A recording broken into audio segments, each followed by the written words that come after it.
Thanks for tuning in. Ham Talk Live will be on the air shortly. Please stand by.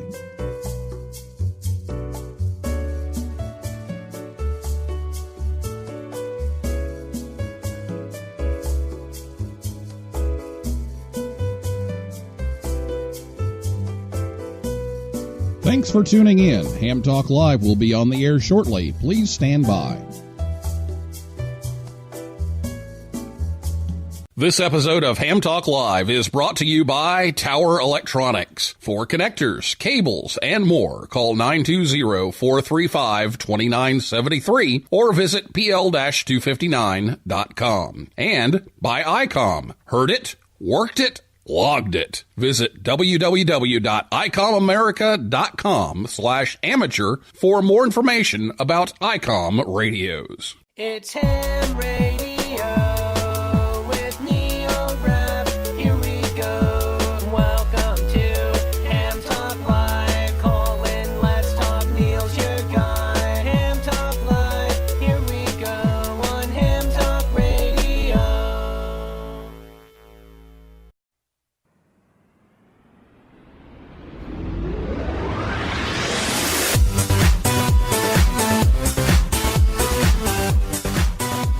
Hey, good evening, everyone. It's time for Ham Talk Live. It's episode number 140.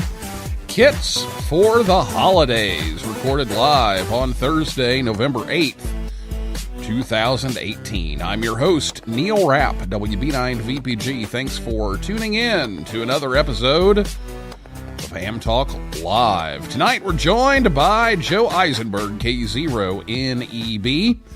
And we'll take your kit questions live in just a few minutes. Last week, Rich Moseson, W2VU, was here to talk about some news and views. He is the editor of CQ Magazine. And if you missed that show, you can still listen on demand at hamtalklive.com or on your favorite podcast app. We're also available on YouTube. Just a couple of announcements. The Ham Talk Live limited edition May the Grid Square Be Yours shirts have been ordered. So if you ordered one already, yours will be in the mail as soon as I get them, and as soon as they're finished, I'll get those out in the mail. I did get a few extras to bring the cost down, so if you still want one but didn't order in advance, I do have a few, but the sizes are a little limited compared to what we had. If you want an adult size small through 2X, so small, medium, large, extra large, or 2X, I will have a few of each of those available. So if you want that, go to the link on our Facebook or Twitter feed, and there's also one on hamtalklive.com. If you click on the show schedule link, there you will find a link to the Google form to fill out for the shirt. So, and then the information on how to PayPal the cost of that. So if you still want one, you can get one, but the size options are limited. Also, the ARRL Division Director ballots are going to be due here soon. They just need to be back to Newington by November 16th. So if you're an ARRL member in the Central, Hudson, New England, Northwestern, or Roanoke divisions, you should have a ballot. And if you didn't get one, make sure you let ARRL staff know. But be sure to vote and get that back in the mail so it counts. So be sure to do that by November 16th. So you need to be doing that right away. So hopefully that went well for you. And like I said, if not, be sure you let them know. Okay, we'll get your questions ready to go after the interview. You can give us a call on the telephone. It's 812-NET-HAM1, 812-638-4261. We quit advertising Skype. Skype did decide to work again tonight. So, we're still on our Skype connection, but we may be changing that soon. So, we're just going to go with the phone number from now on. It's 812-638-4261. You can still tweet us, though. We're at Ham Talk Live on Twitter. So you can tweet us now if you want to. And then we'll take your calls on the phone number a little bit later in the show. So I'll be back with Joe right after this word from ICOM America right here on Ham Talk Live. For the love of the holidays, surprise your favorite ham this season with the gift that's on their hot list. The holidays are just around the corner, and ICOM has plenty of cheer for everyone. The IC7610, the SDR every ham wants, and just in time for the holidays. This high-performance SDR has the ability to pick out the faintest of signals, even in the presence of stronger adjacent ones. The ICOM IC7610 is a direct sampling software-defined radio that will change the world's definition of an SDR transceiver. It has RF direct sampling, 110 dB RMDR, and dual digicell. The IC7300 is changing the way entry-level HF is designed. This high-performance innovative HF transceiver with a compact design will far exceed your expectations. It includes RF direct sampling, 15 discrete bandpass filters, a large 4.3-inch color touchscreen, real-time spectrum scope, and SD memory card slot. The ICR30 is raising the bar on DC to daylight receivers. Powerful yet easy to use, the ICR30 is packed full of features you have come to expect from ICOM. The perfect stocking stuffer, the ID51A Plus 2, provides new modes for extended D-Star coverage. Enjoy integrated GPS, independent AM/FM receiver, and free Android apps. For all of these products and more ICOM radios, visit icomamerica.com/amateur for more information. Who is the most dangerous person in the world? A ham with some wire, a potato gun, and an idea. You are listening to Ham Talk Live with Neil Rapp, WB9 VPG.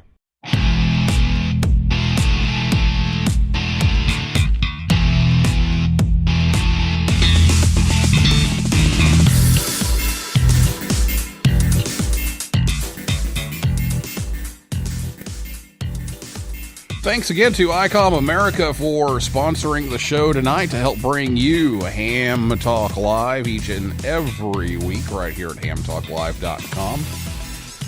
Tonight our guest is Joe Eisenberg at K0NEB from Lincoln, Nebraska, and he's well known for his kit building expertise. Joe is also well known for his picture shows of the Dayton Hamvention. He's the longtime kit building editor at CQ Magazine and often makes presentations and offers kit builds at Hamfest conventions and club meetings. And Joe started ham radio at an early age and has been licensed since 1969. He's also well known for his famous Dr. Seuss hat that he wears only at Dayton. Dayton. So, Joe, welcome back. Well, good evening, Neil, and glad to make an appearance on Ham Talk Live. You do such a great job here on this podcast. Well, thank you. And we were just talking during the break. Hamfest season's about over for you, but you've got a trip coming up in January. Yep, I'm going to be speaking at Ham Radio University. It's kind of a ham fest without a flea market or anything like that. The booths are mostly clubs and organizations, and it's mainly a day of seminars. And I think they have like 6 or 7 seminars at a time. And so it's basically an 8 to 4 ham fest. With nothing but seminars.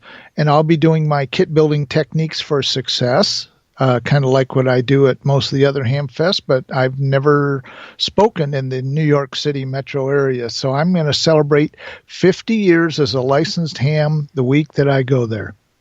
Well, that's great. 50 years as a ham. Congratulations a little early on that.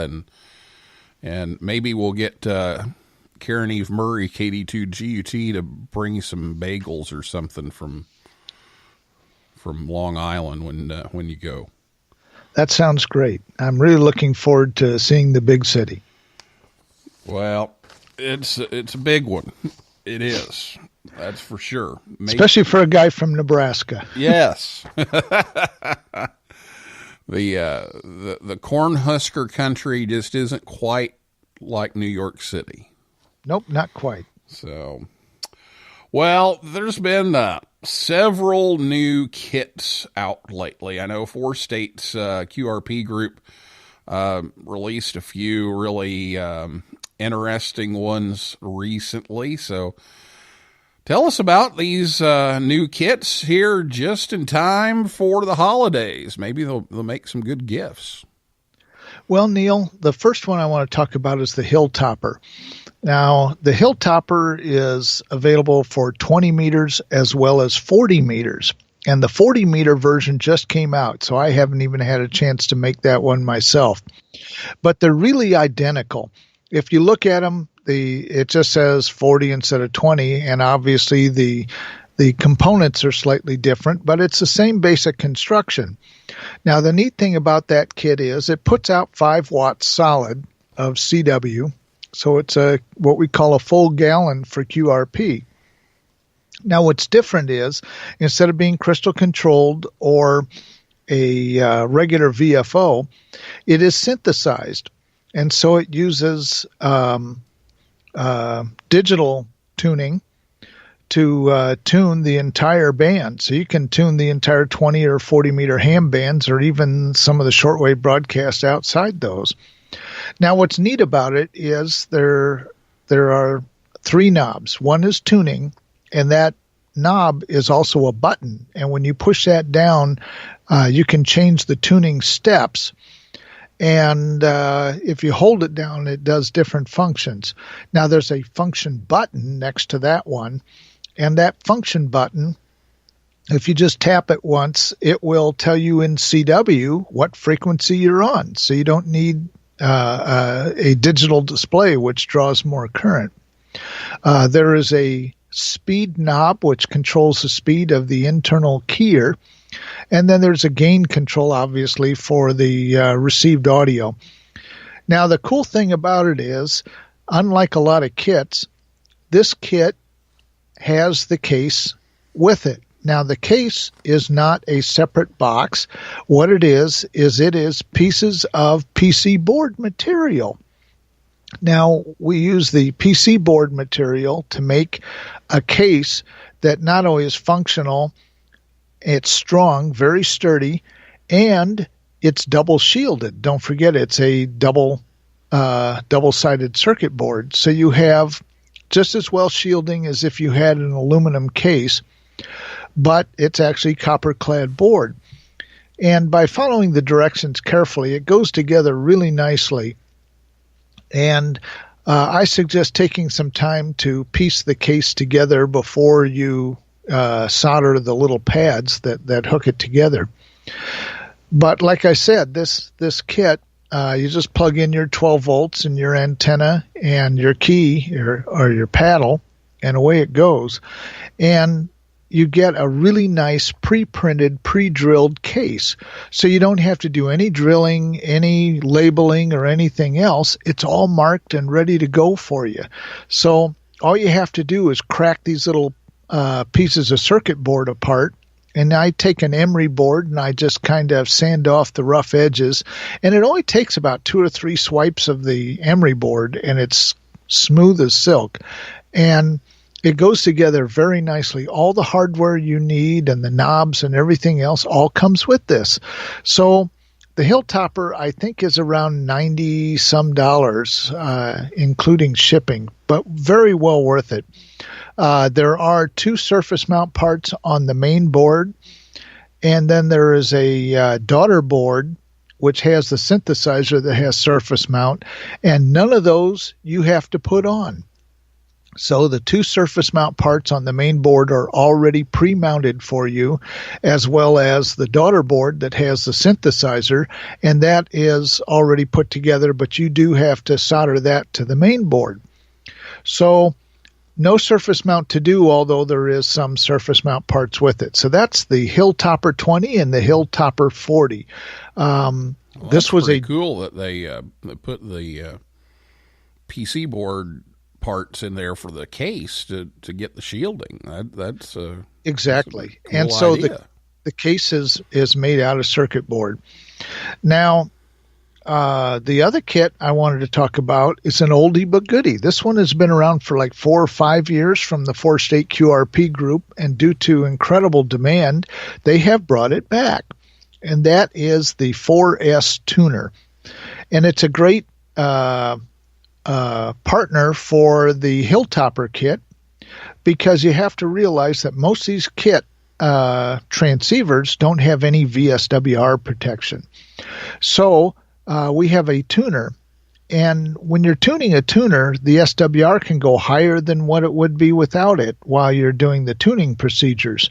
Well, this tuner uses an interesting circuit that kind of acts like a partial dummy load. So the SWR presented to the radio at the worst case is never more than 2-to-1. So you can feel free to take your time and get it tuned just right. And it uses 2 LEDs, a red one and a green one. And when you get the red dimmed down and the green one lit up, that's when you've got it tuned. And a great way to get it pre-tuned is to simply listen to it on receive, and you peak your inductor and you peak the 2 capacitors, and you can get it pretty close before you ever key down and fine-tune it. The neat thing about this tuner kit is it has 2 BNC connectors for input and output, which means that you'll need a BNC to BNC jumper to hook it to the radio. And an adapter, depending on what kind of coax connector you have going to the outside world. But it also has 2 binding post terminals that you can either use with banana plugs or just stick a wire on it, or a spade lug or whatever you'd like. And what that's for is so you can tune random wires and things like that. And because this tuner is continuous tuning from 80 meters to 10 meters, you can use this with a general coverage receiver. So somebody who's not even a ham can just leave this thing in the operating mode and don't worry about the LEDs and just peak the 3 knobs until you get the loudest signal. And so you can use this as a tuner for shortwave listening.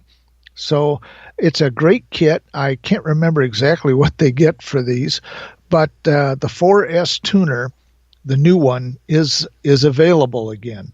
And they went from enameled wire to just plain bare copper wire, and with no problem at all. Just have to make sure you're careful with the placement of the wire on the coil so you don't have it shorted, any turn shorted on it. But as long as you do that, it's going to work just great. And if you're afraid of some wires getting a little close, you can just take a little dab of hot glue or something and make sure they stay in place, and you'll be all right. So the 4S tuner is the other great thing from the 4-state QRP group. Of course, we also have the Crickets, which is a CW transceiver. It is crystal controlled, but an incredible receiver. It reminds you of a Pixie, but with a real receiver that can hear signals that are down in the mud. So, yeah, in fact, I think I hear the crickets right now. Wrong crickets. And by the way, huh? And by the way, it also uses printed circuit board material to make the case as well. And such a low-cost idea to do that, because it isn't that much more expensive when you're making printed circuit boards to make the case out of the same material. Now, the interesting thing about the 4S tuner is that everything solders to pads on the board. There's no through-hole components. So if you need to desolder it, you can just take that iron and tuck it underneath that wire and lift it right up. So you don't need solder wick, and you don't need solder suckers or any other desoldering tool. You just take the tip of the iron, heat it up, tuck it underneath the wire, and lift it right up. Which brings me to the other 4-state kit, and that is the Morania. And the Morania is an AM broadcast receiver. And it comes from the old early 1960s boys radios that were like 1 or 2 transistors. And those radios had a regenerative detector in it, but it was fixed regeneration. And they were kind of broad. They weren't real selective, but they were very low cost. And the reason is that the government put tariffs on the Japanese AM radios that were coming in. And so they based the tariff on how many transistors. That's why all the transistor radios said 4 transistors or 6 transistors and so forth, because that's how they were taxed. But anything 1 or 2 transistors was considered a toy. And so they weren't taxed at all. And so they came up with a very clever design, and those radios were very popular. And they were called boys radios because they were sold through ads in magazines like Boys Life and things like that. So this radio kind of borrows on that design, and like the 4S tuner, everything solders to pads. So for a first-time kit builder, this is great. You just bend the leads and solder them down to the pads. And like I said, it's very easy if you made a mistake to just desolder it by just lifting up one leg at a time with the iron and move it where it belongs, and take a needle nose, hold it in place, and heat it up again. And you've got yourself a working AM radio. Now, there's modifications out there that let you change the volume control to being more of an RF gain control. And I did that to mine, and it does vastly increase the selectivity of the radio. And then there's one resistor that once you do that mod, if you change that from a 1K to a 2.7K resistor, it seems to have even less distortion from the regeneration process. It has a very large loop stick antenna, and especially for people who are out and away from powerful AM stations, they are hearing stuff from a long ways away on that thing. So the Morania is a great gift idea for not only experienced builders, but to teach your kids how to build. And they get a working, functioning AM radio out of it that really sounds good, very enjoyable to listen to. In fact, during our last QRP meeting, while we're all building kits, I had the Nebraska football game playing on it. So it's a great radio. I can't imagine you having the Nebraska football game playing while you're building kits. That's just... Oh, definitely. Unbelievable. Definitely.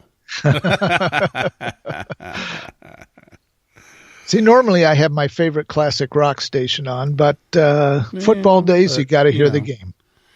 It's game day. You got to be in there. That's right. You got to know what the score is.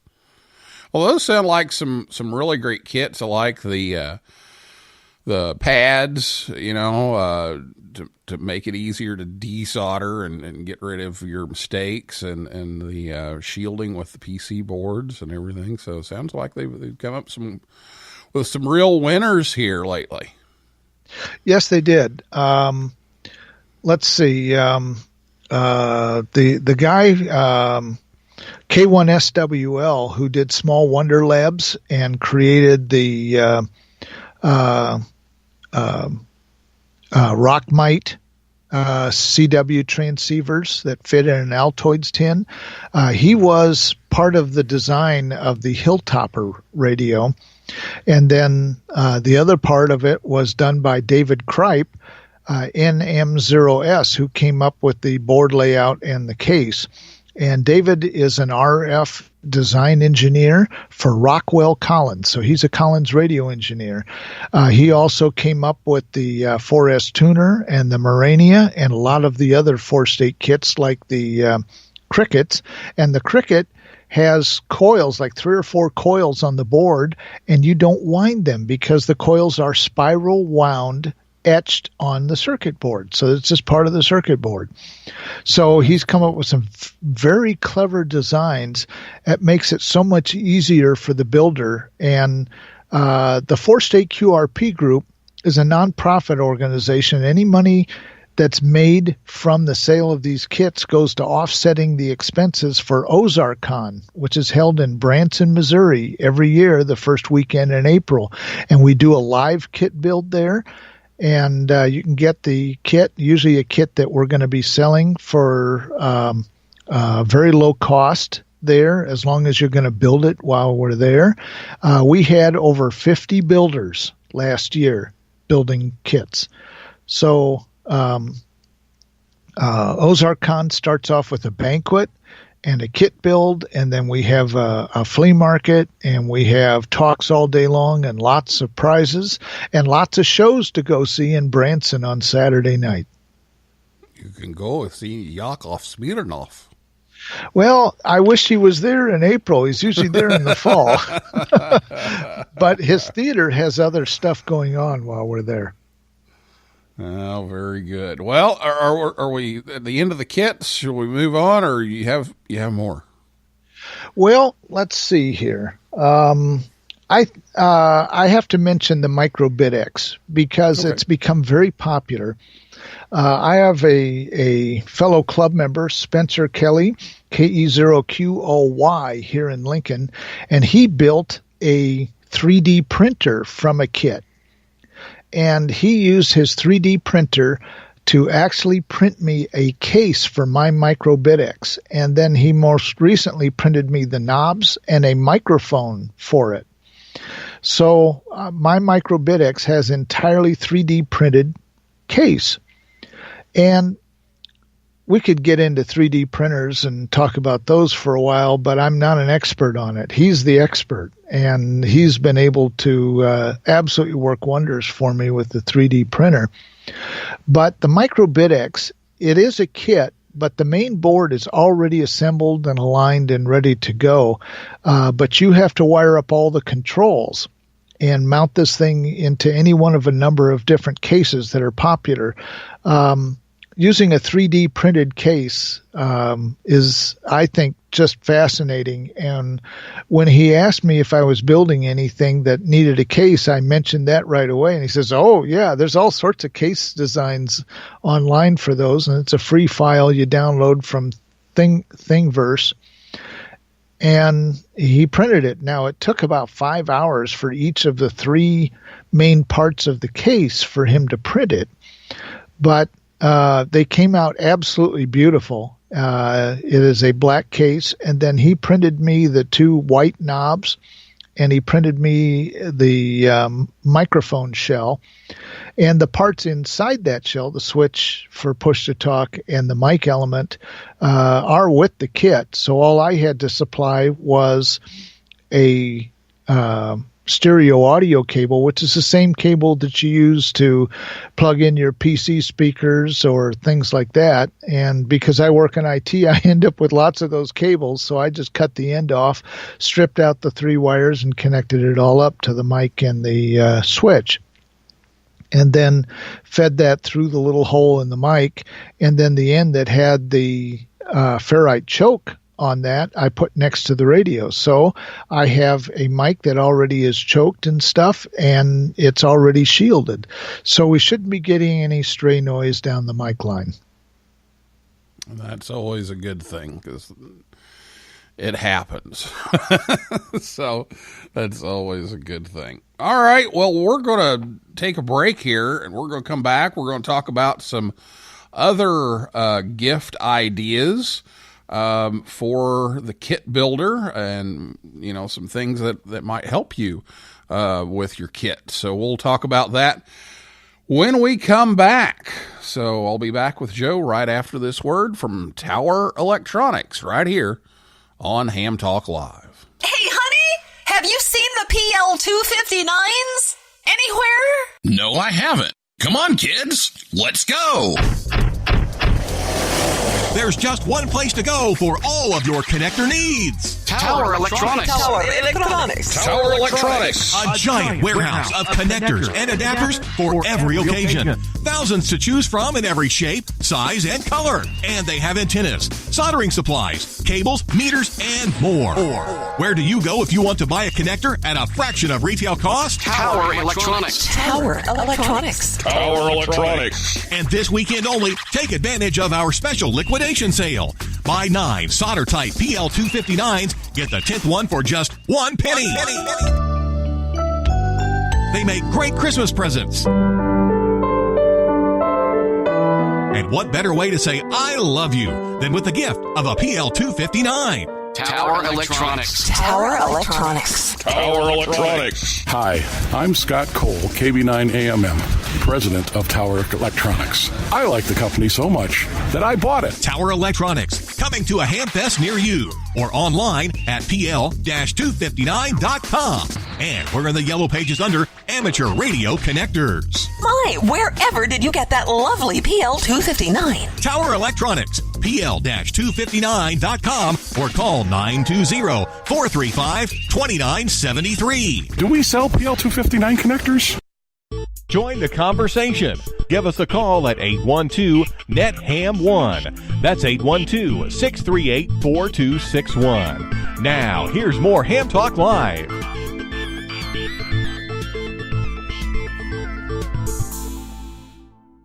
This is your announcer, Andy Morrison, K9AWM. Why else would I be talking like this? You're listening to Ham Talk Live with Neil Rapp.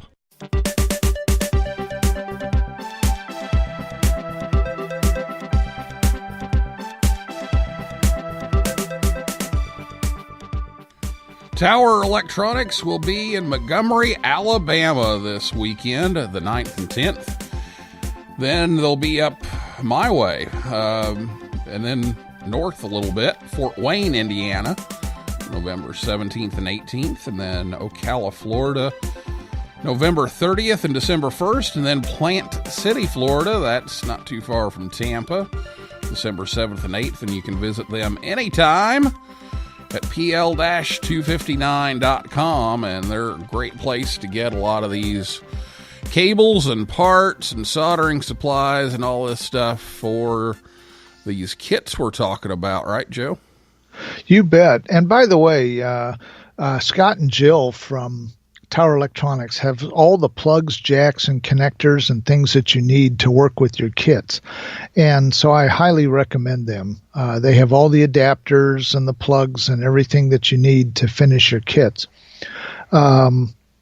Also, the Hamfest in Ocala, if you go to vakits.com, that's vakits.com, there is a kit manufacturer right there in Ocala, and I'm sure he'll be there at the Hamfest because he goes to that and he goes to the one in Huntsville and the one in Orlando. And he has a lot of very low-cost, easy kits to build, so it's a great place to get some pretty simple kits. All right, very good. Well, there you go. So be sure you check out Tower Electronics at those shows, or again, pl-259.com otherwise. And they help bring you Ham Talk Live every week. We're on the air every Thursday night at 9 p.m. Eastern Time. And that's at hamtalklive.com. Be sure to check us out on Facebook, Twitter, and Instagram. And it's time for your calls now. So if you want to chime in, if you have a comment or a question about kit building or anything we're talking about, give us a call at 812-638-4261. That spells 812-NET-HAM1, 812-638-4261. Or you can tweet us. I'll check the tweets here in just a little bit. But we actually got to talking about all the kits so much that we ran out of time to talk about some kit accessories and building supplies that might make good gifts for the holidays as well. So what are some other good gift ideas to get that special kit builder in your life? Okay. First off, the key to success in kit building, I think, is a good soldering iron. That's where you really got to start first, because if you can't solder easily and have it work well, then you're not going to enjoy the experience and your kit may not work. So I'm going to give a website, and I was introduced to this place a couple years ago by somebody in Ohio who orders all of his stuff not only for himself but for his work through this place, and it's in Lincoln, Nebraska. And I had no idea this guy was there. And it's just across town from me. And he gave me some samples of different soldering equipment he has, and it absolutely is an incredible value. The webpage is Xtronic USA. So I'm going to spell that X-Ray Tango Romeo Oscar November India Charlie Uniform Sierra Alpha. So it's xtronicusa.com. And I think it's the 3030 soldering station, which sells for, I think it's around $50.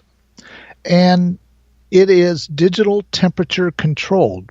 And what's so cool about that is that it maintains the temperature plus or minus 2 degrees Celsius. And it has a switch to do Fahrenheit or Celsius. And it'll heat up enough that you can do the lead-free solder if you wanted to, or around 630 degrees or so for the regular, or turn it back up to do desoldering and so forth. It is shaped kind of like a Weller. Weller has made this one that's orange, that's traditional and has a variable heat control.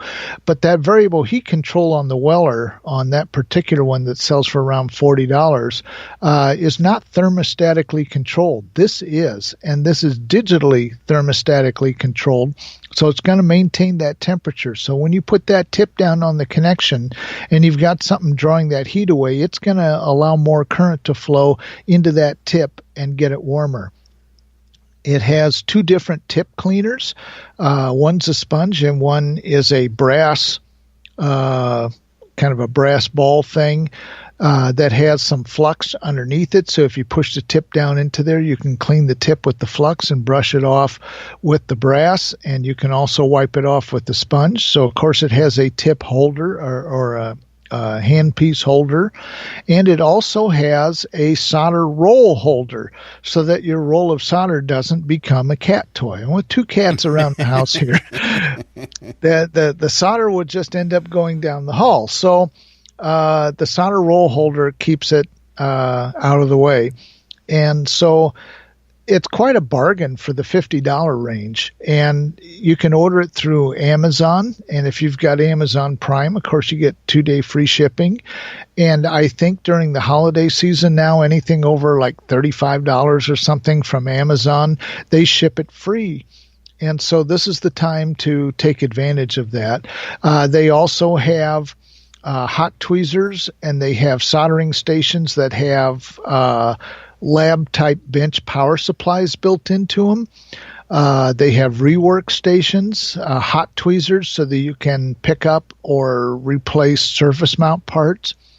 And they even have board preheaters for use with reworking surface mount boards. Absolutely incredible. And for the cost of these things, just absolutely remarkable and very reliable. The tip style is the same as a certain series of Hakko irons, and I would have to look on their website to see which one that's equivalent to. So the tips are easy to come by. They sell tips as well as you can use certain Hakko tips on it as well. Now, the best soldering iron in the world is not worth anything without the best solder. And so there are several different brands of this stuff. You can get Kester, and there's the MG Electronics that you can get at Fry's and other electronics stores. And what I use is not 60/40. I only use 60/40 if I'm doing things like PL259s and antenna wires and things like that. If I'm building a kit, I'm using 63/37. And the reason is this is what we call eutectic solder. So it has a much narrower plastic state. And what that means is that you're much less likely to get a cold solder joint. When it hardens right away. And the thickness of the solder, there's .031 and .025 inch thick solder. And I don't know about the .015. That's really hair thin. And the only time I would use that is some real fine surface mount, which most kit builders won't ever run into. So the .025 or .031 thickness of the 6337 solder is the best. And you'll discover that it melts a lot easier than the 6040 and seems to wet the connection better and flow a lot nicer. The other thing to look for is definitely rosin core with the 6337. And you can also get an option that's rosin core no clean. It looks a lot better, and that's what I use. And I have a customer. In fact, I'll be seeing that customer tomorrow morning here in Lincoln. And it's an electronics plant. And although I fix printers, I see what they have at their desks. And I see the Heiko irons, but I've also seen a couple of these Xtronic irons. And they use the 63, 37, 025, and 031 no clean rosin core solder. So I know I'm doing the right thing when the professionals right here in town that I go see as my customers, that's what they're using. Very good. So some great ideas for some gifts. Now, here's another thing to look at. There are kits out there. You'll look for them, and it says transistor tester with LC or something like that. And they sell this on these Chinese sites like banggood.com and things like that, or Wish. Wish actually has these as well. And you look for a kit that it might say component tester or transistor tester, or it might say transistor and LC. And these things let you test any part, and it will tell you what it is and if it's working and what its value is. And that's a great thing for a kit builder to have, because if the numbers get rubbed off a part or something, you know what it is. And so that's something to look for. Also, they're still make these the DSO 138 oscilloscope kit. So the key would be to look up DSO 138. And you can get this kit for around $23 that has all the surface mount parts done for you. So all you have to do is the through hole parts. And for not much more, you can get it with a clear plastic case that you put together, and it makes a nice little oscilloscope. Obviously, it's not going to be an RF scope. It's going to be more used for tracing audio circuits and checking power supplies and things like that. But an oscilloscope that you can hold in your hand for $20-some, and it's a pretty easy kit and a lot of fun to put together. Now mine, I bought it when it first came out, so I had to do all the surface mount parts by hand. But like I said, the new ones, you don't have to do that if you get one that says the surface mount is already done. Very good. Some great ideas for the kit builder in your life, and just in time for the holidays. So yep, and meters. It's time to start dropping hints. Yep, meters are always worthwhile, and I tell people, especially if they're starting out in kit building, don't shy away from those $3 Harbor Freight meters, because they work. It's not a fluke, but it actually works.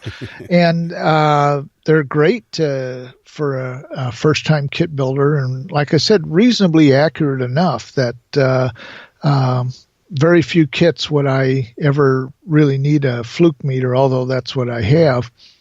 And don't discount old test equipment that can be fixed up. I have a Fluke 8000A on my bench. My boss gave it to me. It was in some box in the back of the office. Apparently they used to use it.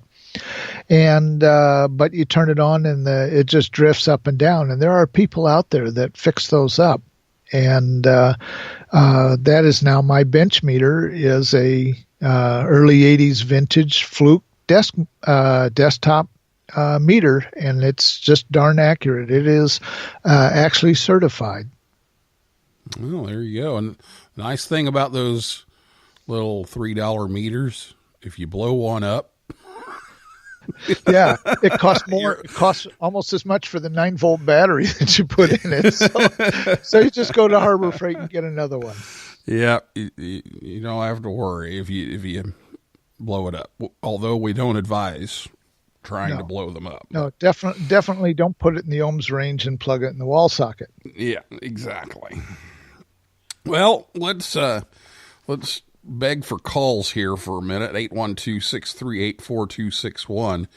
812-NET-HAM1 if you have a call. We're about out of time here, but like to grab a call or two if we can, and checking Twitter here as well. So if you want to chime in or have a question, give us a call, 812-638-4261, or at Ham Talk Live on Twitter. So, and by the way, any more? Yeah, go ahead. Yeah, the November issue of CQ is out electronically, and it'll be in the mail shortly. And I cover the WA3RNC CW transceiver kit, and that one has all of 24 parts for you to put on the board, and all the toroids are already wound for you, and they're wrapped in such a way in different envelopes, so you have a tougher time to misidentify them. And they're already stripped and tinned and everything. And then there's over 100 surface mount parts on that board. And those are already put on there. And the tuning coils and stuff in there are already pre-tuned for you. So all you have to do is put those 24 parts on and mount it in the plastic shell that it sits in, and you have a working CW transceiver that really puts out a lot of audio. It's pretty darn loud in my headset, and actually works quite well. So that would be at Whiskey Alpha 3 Romeo November Charlie.com, WA3RNC.com. And he also has versions of the kit that have digital displays and so forth. So it's kind of an interesting kit for a beginning kit builder. I would say for a beginning builder to try something simpler first and then put something like this together. But like I said, there's only 24 parts on that board. But things are a little tight on there, so I'd get a little experience with some other kits first and then do this one. But it's a wonderful kit, puts out a great CW signal. Okay, well, yep, 40 another meter great idea, and lots of good gift ideas out there. So start dropping hints now. Oh, definitely. You know, you were talking about the soldering stations, and I've been clearing out my mom and dad's house and found that Dad had a thermostatically controlled soldering station that came home with me. And I'm just amazed. You know, I've got the Weller you were talking about, the orange one with the little knob on it, you know, and I'm just amazed how much difference that makes. Absolutely. And that's, you know, and you don't have to pay that much more to have something that's going to give you a good experience. And that's the thing. If you are a first-time builder and you're using like one of these $9 pencils or something like that, and you don't succeed, how many more kits are you going to want to build? Well, you're not. So I always say, if you can succeed the first time, you're going to do it again and again and again. And it makes it a lot more worthwhile if you get the right tool. And so, like I said, this soldering station is like $50, and it's hard to beat it, especially now that they're running free shipping during the holidays.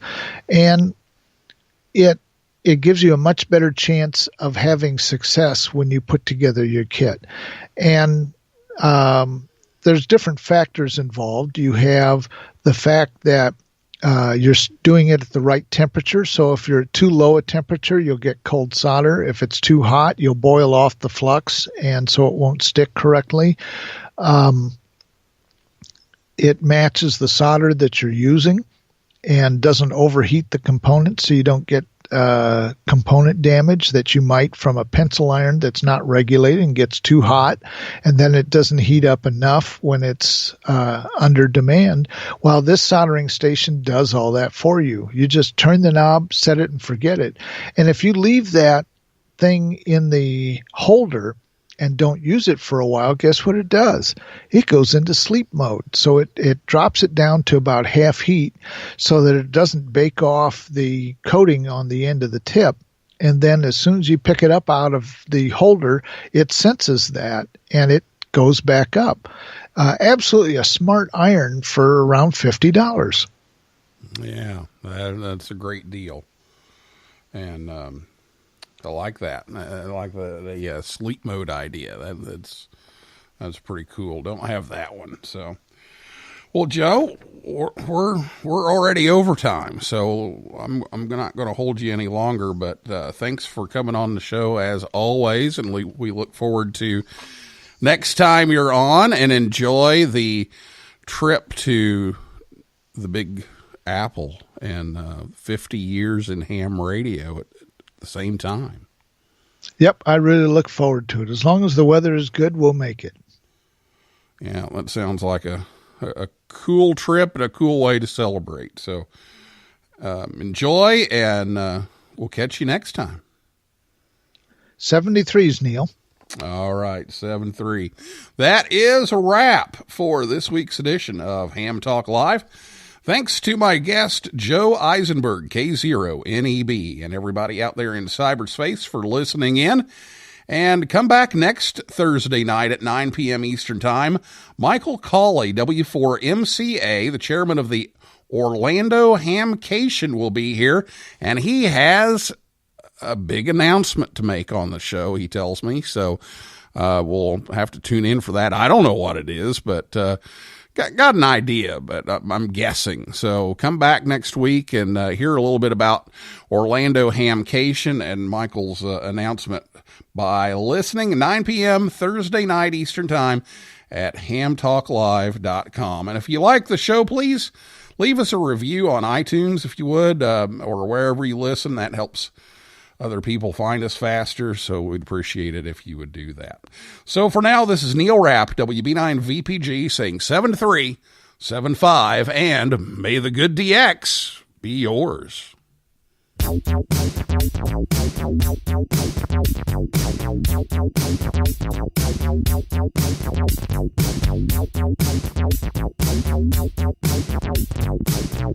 Seven 3 and good luck from Ham Talk Live.